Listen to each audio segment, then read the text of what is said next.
One of the things I think is really cool about this spot is how you engage corporate partners. And for me, I think certainly the volunteer opportunities, getting people out and experiencing this incredible place, getting people's feet wet and muddy and actually seeing the oysters, holding them in their hands. I think that deep connection really inspires action and commitment. I think another thing is obviously through corporate philanthropy and having resources that can support the work here and the restoration activities. And I think the third thing is, if depending on what type of business you're talking about, are there creative finance incentives? Are there new financial models or blended finance where you can create new funding streams that potentially generate revenue and then they can support the conservation and restoration activities that are happening? But love to hear if there are other things from your perspective, Marie. I mean, for sure. What we have here is a community-based management model where the management that we do is literally done by volunteers, and that is thousands of volunteers per year. If we didn't have those volunteers, the work would not get done. So they are the lifeblood of this program.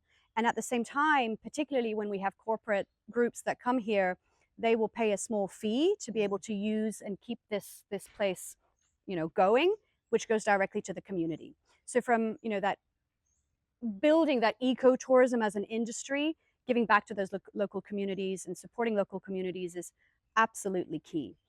Then this area is going to be developed into a new metropolis, and these areas are going to be pushing for ecotourism development. So I certainly see a role from the hospitality industry, from that, that corporate sector, to really finance and be a partner of maintaining, ecosystem integrity, which will be there, the goose that lays the golden eggs. You don't want to lose that.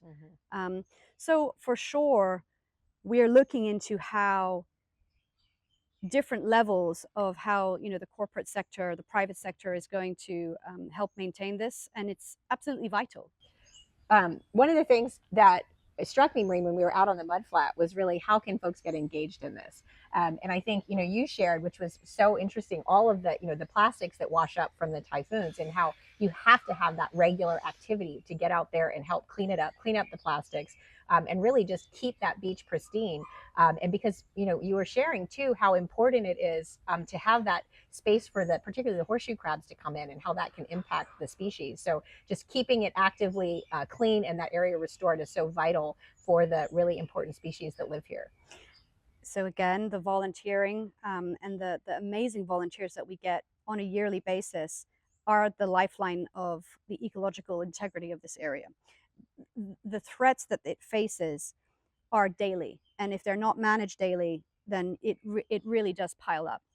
But I get asked this question a lot in Hong Kong, and if I'm giving a lecture or even when I'm having conversation with someone from a school, what can I do? What is the one thing that I should be doing? And if I had to pick one thing, because we're in a city, the one thing I say is, you have amazing nature here. Go out, connect with nature, because that is how you fall in love with nature.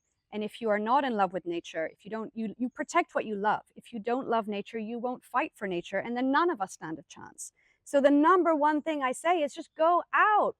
I am amazed about how many Hong Kongers have never been either to Pak Nai, but have ever even been to some of the amazing ocean areas that we have on the east.